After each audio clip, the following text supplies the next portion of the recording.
Kajang Semang, apa kabar saudara? Berita Bali kini hadir menjumpai Anda bersama saya Bavani Nafaratri. Serangkaian berita aktual seputar Bali telah kami siapkan untuk Anda. Berikut 3 berita utama untuk hari ini.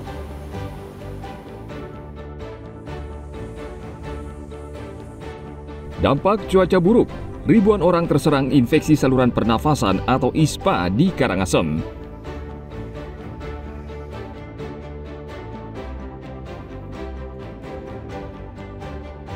Polisi menangkap pembunuh mandor proyek di Desa Pejeng, Tampak Siring.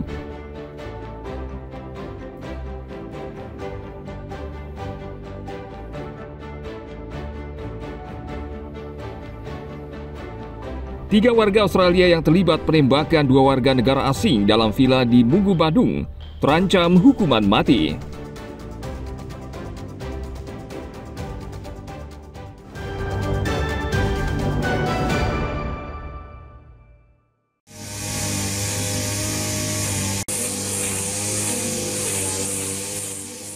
Penyakit infeksi saluran pernapasan akut atau ISPA belakangan ini banyak menyerang warga, khususnya anak-anak. Di Karangasem, jumlah penderita ISPA mencapai 3.400 orang lebih. Cuaca buruk menjadi salah satu pemicu meningkatnya kasus ISPA di Karangasem. Peningkatan jumlah penderita ISPA terjadi sejak bulan Juli hingga Agustus, jumlahnya terus meningkat. Menurut Dinas Kesehatan Karangasem, dalam satu hari, pasien yang dirawat rata-rata 5-10 orang dan sebagian besar adalah anak-anak. Masyarakat diimbau waspada dan mendeteksi secara dini, khususnya balita dan anak-anak dengan imunisasi. Masyarakat diimbau waspada dan mendeteksi secara dini, khususnya balita dan anak-anak dengan imunisasi, sehingga terhindar dari virus dan bakteri penyebab ISPA. Kita Karangasem juga sama dengan daerah lain ya, meningkat cukup tajam di 2 bulan terakhir ini. Jadi saya lihat di SKDR, Sistem Kawasan Dini dan Respon yang ada di kabupaten, itu angka di tahun 2025 ini sudah menembus angka 2.100 sekian kasus ISPA. Artinya apa? Ya sama dengan daerah lain kita mulai meningkat. Ini tidak lepas dari apa?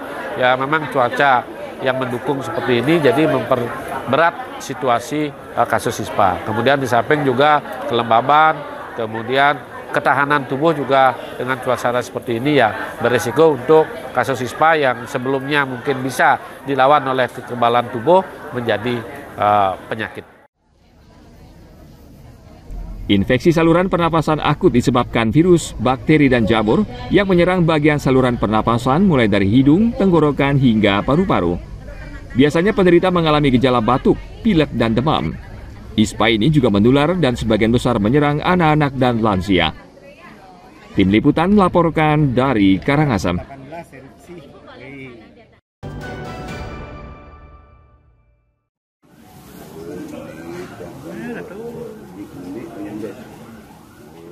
Tidak memerlukan waktu lama, Satreskrim Polres Gianyar akhirnya menangkap pelaku pembunuhan seorang mandor proyek yang terjadi di Desa Pejeng, Tampak Siring, Sabtu 25 Oktober lalu.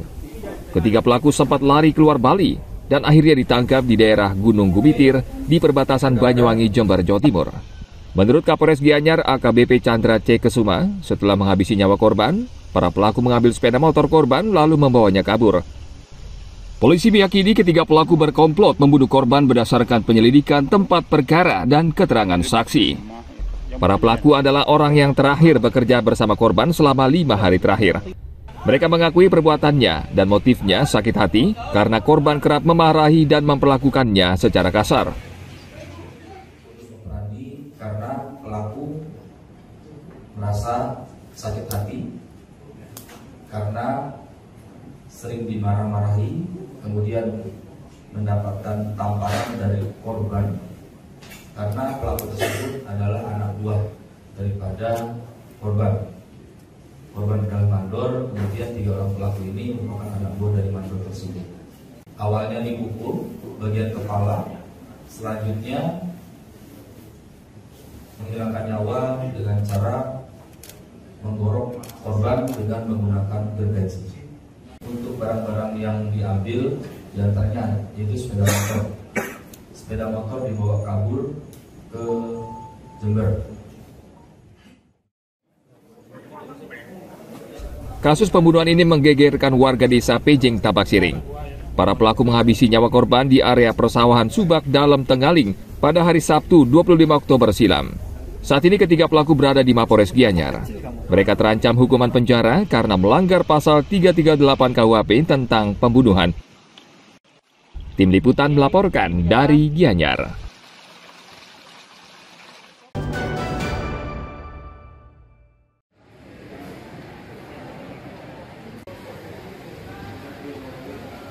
Tiga warga Australia yang terlibat penembakan dua warga negara asing dalam villa di Munggu, Badung, menjalani sidang perdana di Pengadilan Negeri Denpasar pada akhir pekan silam.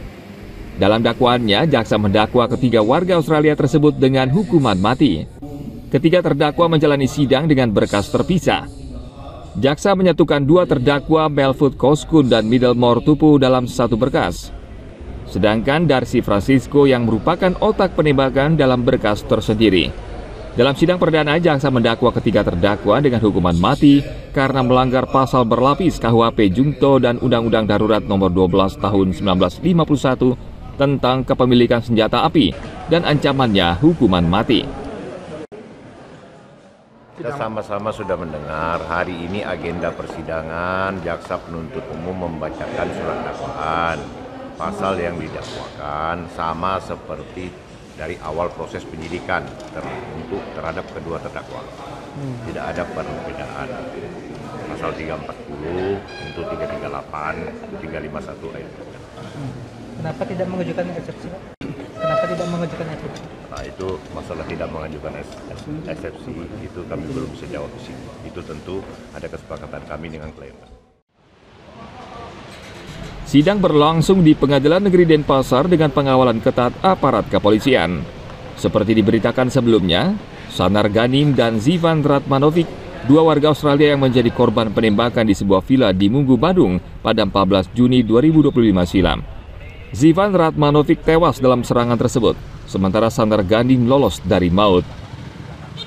Masyarakat berharap motif kasus ini terungkap jelas dalam persidangan. Tim Liputan melaporkan dari Denpasar.